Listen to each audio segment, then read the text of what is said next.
बहुत समय पहले एक नगर में सोमदत्त नाम का एक धनी सेठ रहता था।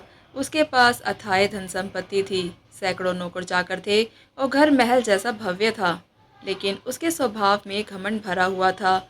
जब श्राद्ध पक्ष आए तो नगर के ब्राह्मणों ने उसे स्मरण दिलाया कि हे सेठ, अपने पितरों का श्राद्ध अवश्य करो, उनके आशीर्वाद से ही धन और सुख टिके रहते हैं।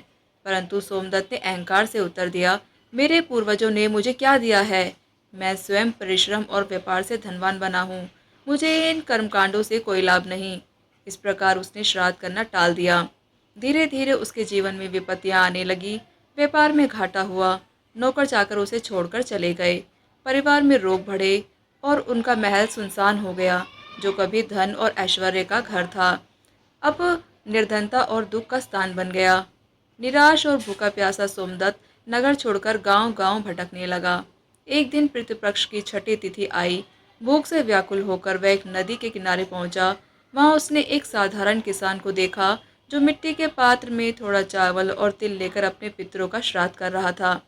किसान ने श्रद्धा से सोमदत्त को भी कुछ भोजन दिया। जैसे ही सोमदत्त ने वह भोजन ग्रहण किया, आकाश से दिव्य वाणी गूंज उठी, किसान की यह अल्प वस्तु भी हमें प्रिय है, क्योंकि इसमें श्रद्धा है। और सोमदत्त, तू धनवान होकर भी पितरों का तिरस्कार करता रहा, इसी कारण तेरा सारा वैभव छिन गया।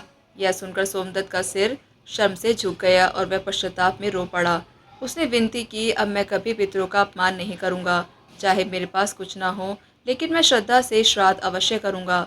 उसी क्षण किसान द्वारा दिया गया साधारण भोजन उसके लिए अमृत बन गया और उसके हृदय में नई आस्था का जन्म हुआ।